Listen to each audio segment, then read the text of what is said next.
The royal family still edits this man out of their own story.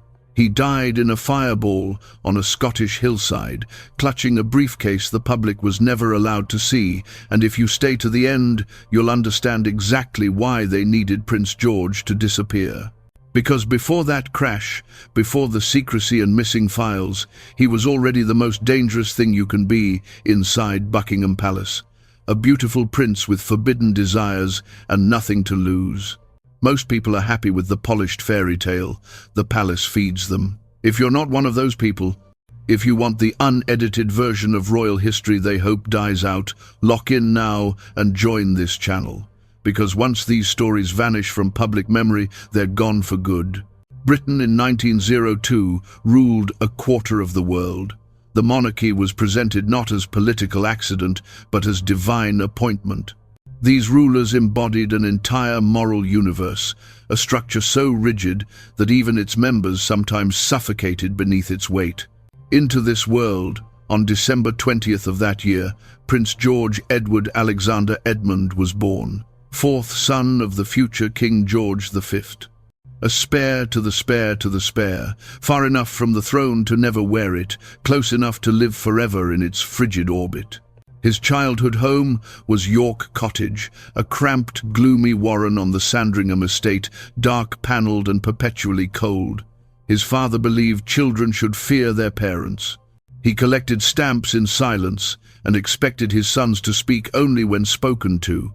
He once wrote that he wanted his children to have such respect for me that they will not laugh at me.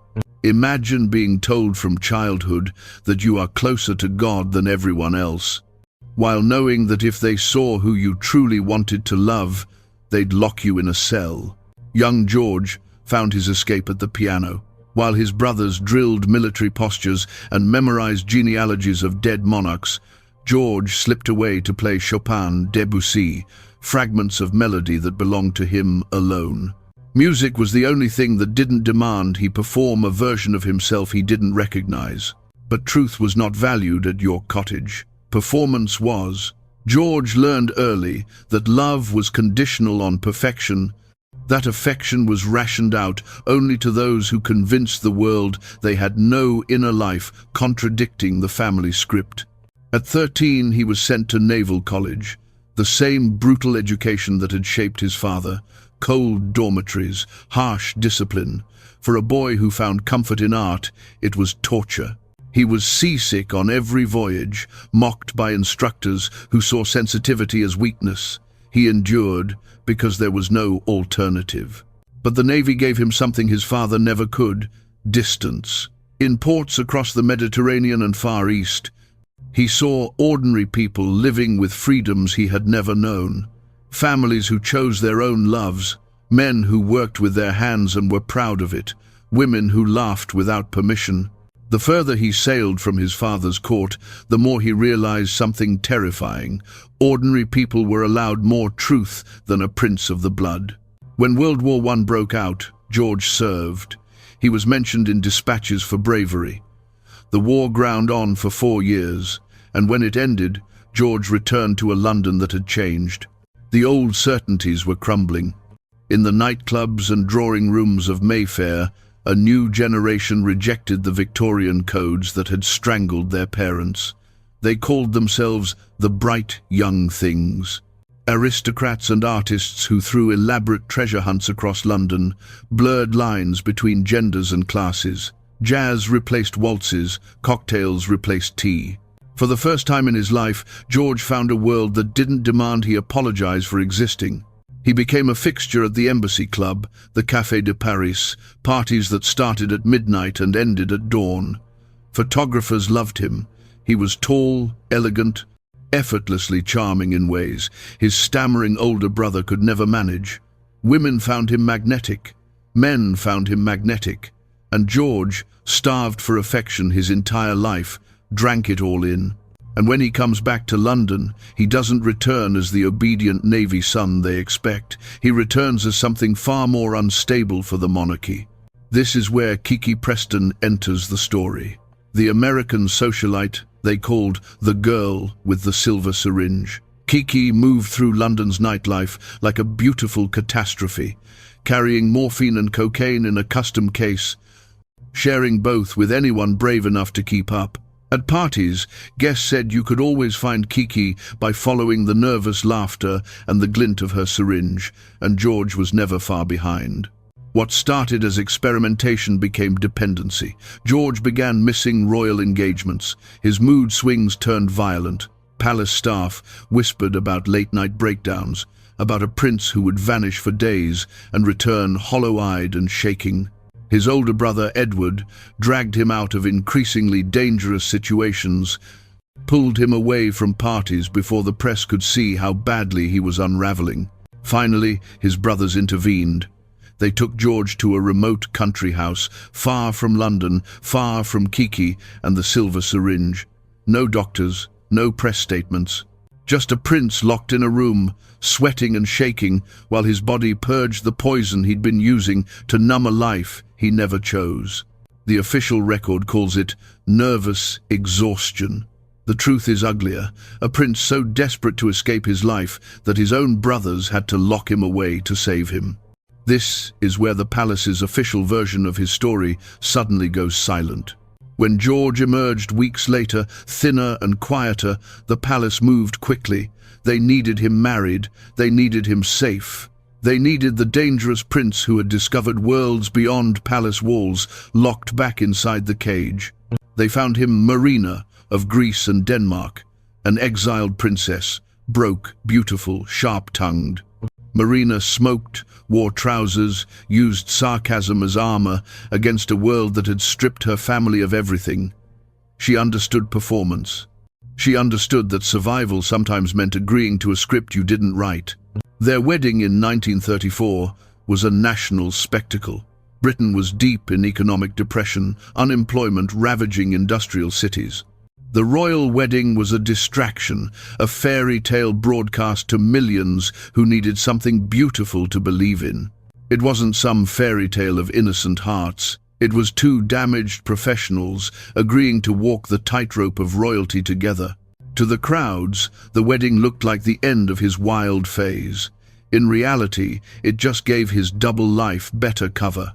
George and Marina settled at Coppins, a country estate in Buckinghamshire. They had 3 children. He threw himself into royal duties with new focus, patronizing arts organizations, supporting charities, representing the crown with natural elegance. The press called him the handsomest prince in Europe. But inside Coppins, George was building something else. He stripped away Victorian furnishings, replaced dark fabrics with light colors, filled rooms with modern art and clean lines. He invited carefully curated guests, artists, writers, musicians.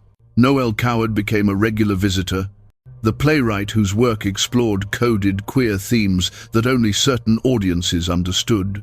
He was the only Windsor who didn't just live in palaces. He redesigned them, tearing down heavy fabrics and filling rooms with color that his father would have hated. Rumors circulated, whispers about intimate letters to a man in Paris, bought back at enormous cost to prevent scandal. Stories about late-night visits to certain London addresses where discretion was guaranteed. Nothing concrete, nothing the press dared print. But enough that those who knew how to read between lines understood George had never stopped being the man he was before the wedding. He had simply learned to be more careful. Is a man to blame for breaking the rules of a system that never allowed him to exist honestly in the first place?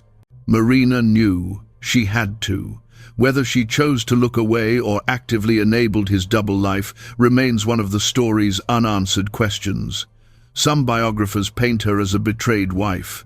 Others suggest she was far too intelligent not to understand the bargain they had made. She got financial security, social position, 3 children. He got cover and the freedom to pursue what he needed in the margins. Do you see her as complicit or as the only one smart enough to understand what loving him really meant? In 1936, everything changed. George's beloved older brother Edward became king. For 6 months, it seemed possible that the brother who understood him, who had pulled him from dark rooms and saved him from self-destruction, would reshape the monarchy into something more human. But Edward was in love with Wallis Simpson, an American divorcee. The establishment revolted. The church refused to accept her. Edward was given a choice, crown or woman. George begged him to stay, begged him to choose duty over desire. And when Edward walked away, it wasn't just the throne that cracked. It was George's faith that rebellion ever ended well for people like them. Edward's abdication put their younger brother on the throne. Shy, stammering Bertie became George VI, a man terrified of public speaking who now had to lead an empire. George became one of his most crucial supports, taking on additional duties, shoring up a monarchy shaken to its foundations. The playboy image faded. George was in his mid-30s now, a father, a man who had seen what happened when royals chose personal happiness over institutional survival. And here's the cruel joke. Just as George finally starts playing the role the monarchy always wanted, the war gives him one last chance to be reckless. September 1939, German tanks rolled into Poland. Britain declared war. George could have sat out the war in comfort, but he returned to service immediately. First the Navy, then the Royal Air Force. Not ceremonial positions, actual work. Dangerous travel to bases across Britain, morale visits to bombed-out cities where civilians dug through rubble looking for survivors. He saw Liverpool after the Luftwaffe turned it into an inferno. He walked through East End neighbourhoods where entire streets had been erased in a single night. He met mothers who had lost children, children who had lost everyone. The glamour that had defined his 20s was gone, burned away by what war actually meant for ordinary people who couldn't escape to country estates when sirens wailed. The palace announced he would be appointed Governor-General of Australia, a chance to escape the war and rebuild his reputation. Australia meant safety. It meant his children would grow up away from German rockets. It meant a fresh start. But the war made travel impossible. The appointment was postponed indefinitely.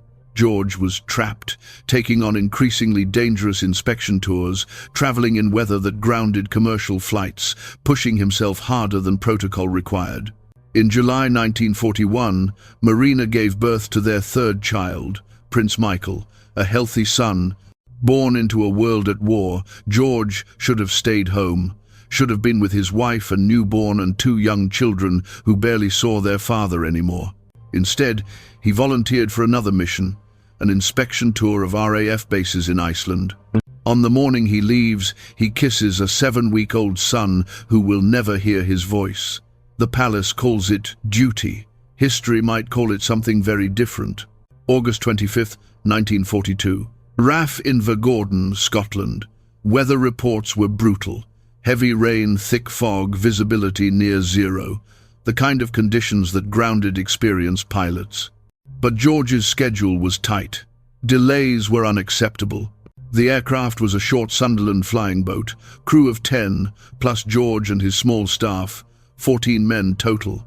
The pilot was Flight Lieutenant Frank Goyen, an Australian with extensive experience but no familiarity with the Scottish route.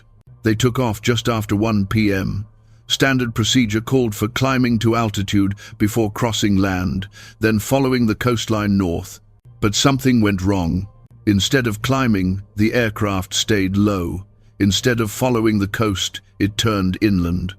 Witnesses on the ground heard the engines growing louder, closer, wrong.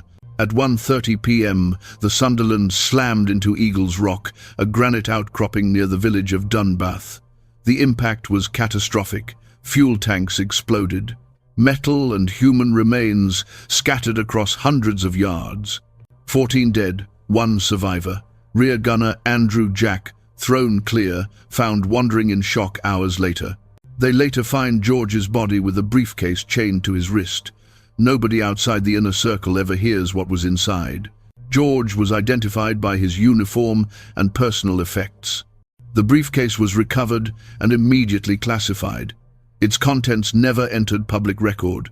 Whatever George was carrying to Iceland vanished into government archives, locked under secrecy laws that remain active decades later.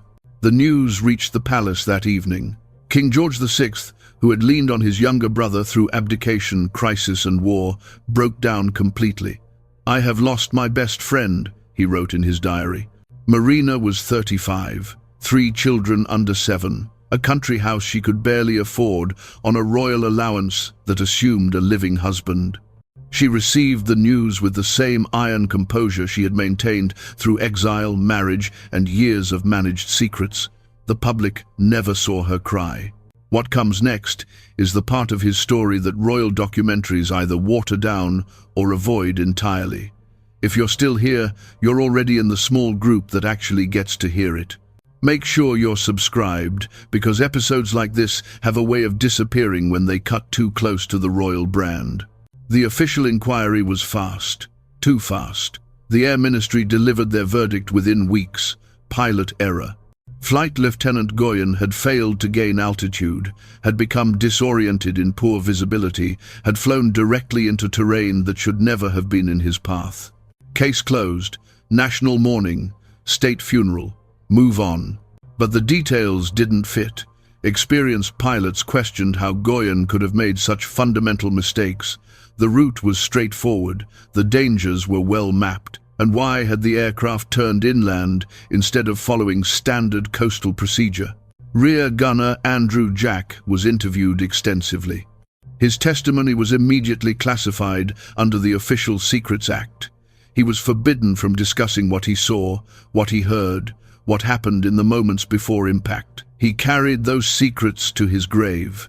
Decades later, George's niece, Princess Alexandra, made a stunning claim.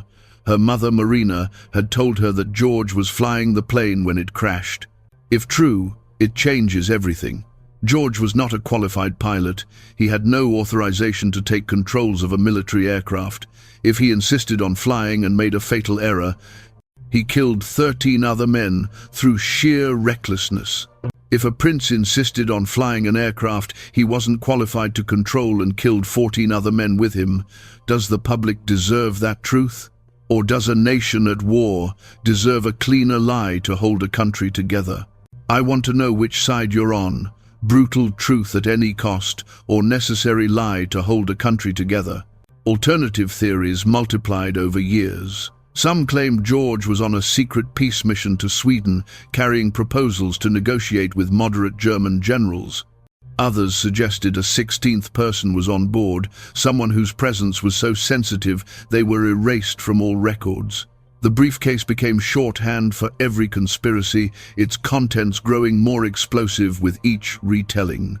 The truth is likely simpler and more tragic. A prince, exhausted by war and trapped in a life of performance. A man who had spent decades managing secrets and maintaining facades. Someone who saw one last chance to do something real, something dangerous, something that felt like freedom, even if only for minutes.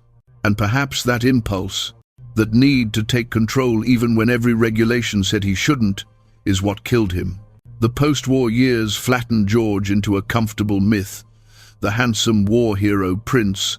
Royal biographers mentioned the jazz age parties in passing, framed his social circle as youthful indiscretion, ignored the rumors entirely. Marina became the Iron Duchess, selling wine and family heirlooms to maintain coppins and raise 3 children alone. She never remarried. She carried on with composed dignity, attending state functions while privately struggling with money and memory.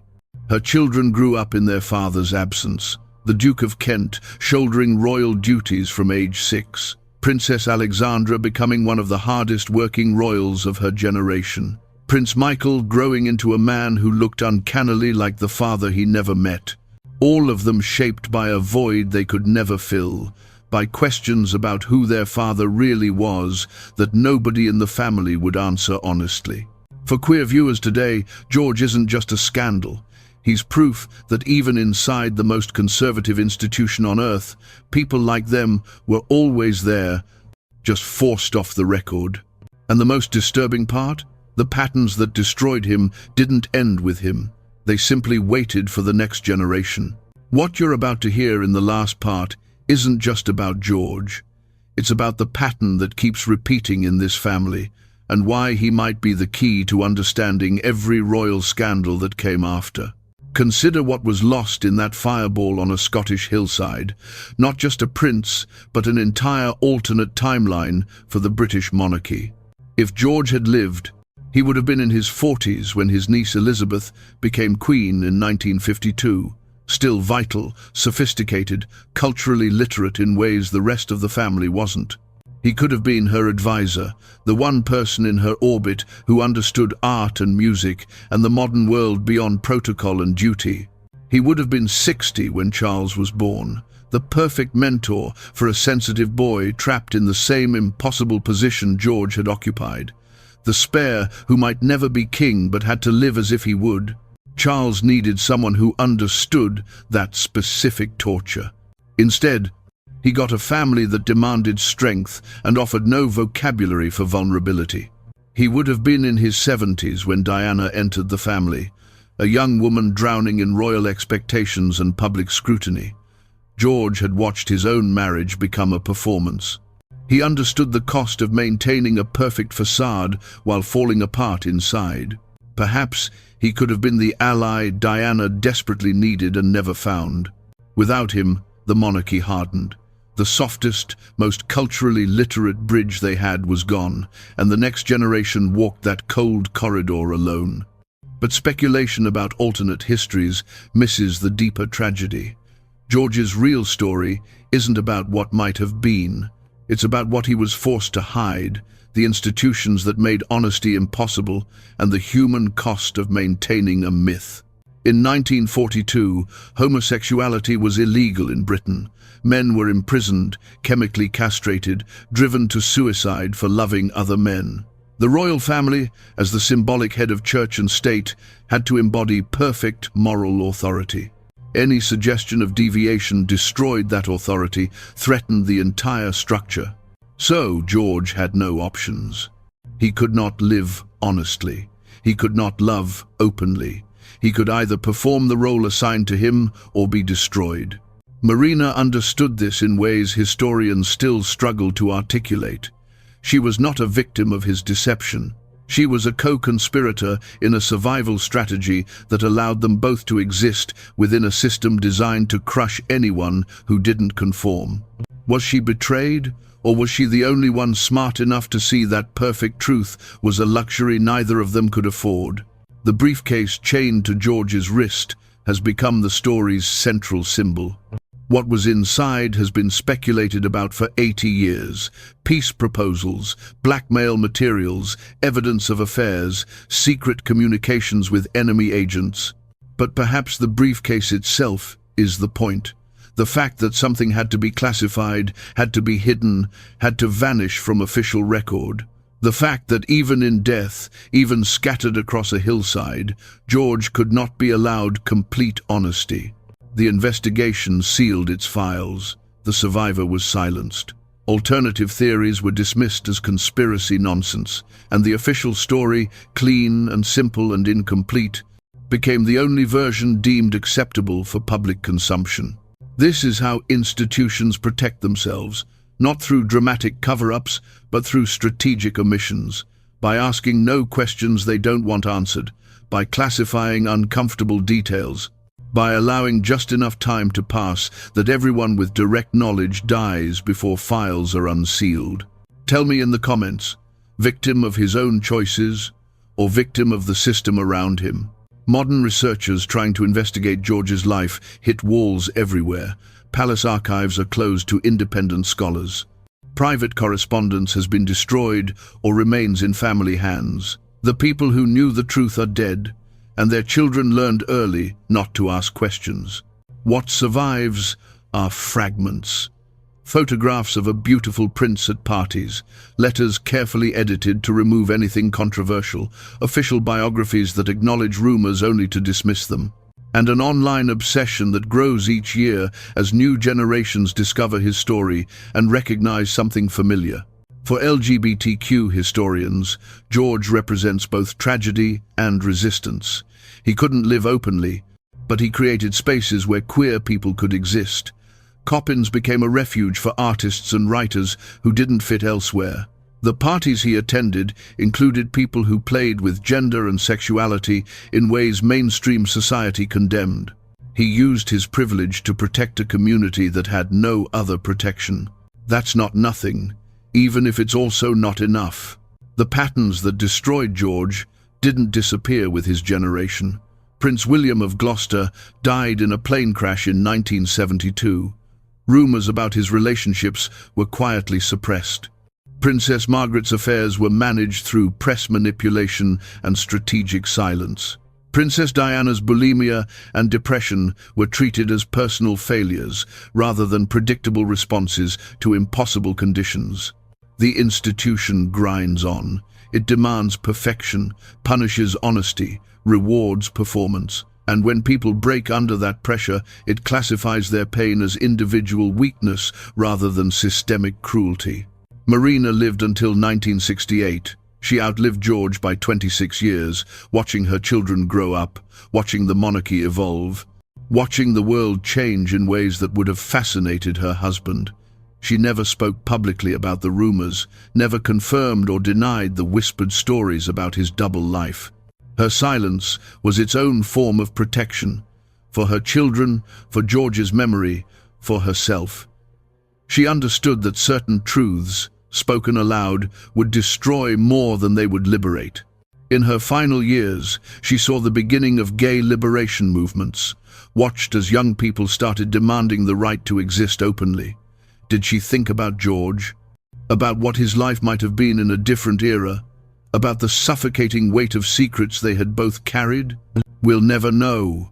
She took those thoughts to her grave. The crash site at Eagles Rock is marked now. A memorial cairn lists the names of all 15 men who died. Tourists visit occasionally, drawn by the story of the prince who died young. Most don't know about the jazz clubs, or the silver syringe, or the briefcase, or the rumors. They see what they're given, a war hero who died serving his country, clean, simple, safe. And maybe that's the final cruelty. Not that George died violently at 39, but that the mythology built around him after death erased everything that made him human. His struggles with addiction, his navigation of forbidden desire, his complex marriage, his desperation for freedom within crushing constraints, all flattened into a paragraph in royal history books. The current royal family rarely mentions him. When they do, it's in passing. The handsome uncle who died tragically during the war, nothing about the life he actually lived, nothing about the secrets he carried, nothing about why a man with a newborn son volunteered for a dangerous flight in impossible weather.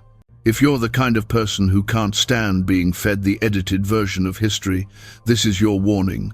Most people will close this video and let this story sink back into silence. If you don't want to be one of them, join this channel now. Because the next time a royal secret gets scrubbed from public memory, you'll only hear it from creators who refuse to look away. All of it. George's secret loves, the blackmail rumors, the detox in a remote cottage, the crash, the missing briefcase. It comes down to a few feet of altitude in a storm. A tiny error that didn't just kill a prince, it erased an entire version of the royal future we'll never get to see. That's the forbidden royal secret, not just what he did in private, but how far an institution will go to bury a man who proves their image is built on half-truths. Prince George died clutching a briefcase whose contents we will likely never know, carrying secrets to a grave on a Scottish hillside where truth goes to be forgotten. And the family that benefited most from his silence still controls the narrative, still decides what history remembers, still edits him down to a safe, digestible myth. That's not just his tragedy, that's the warning they don't want you to hear.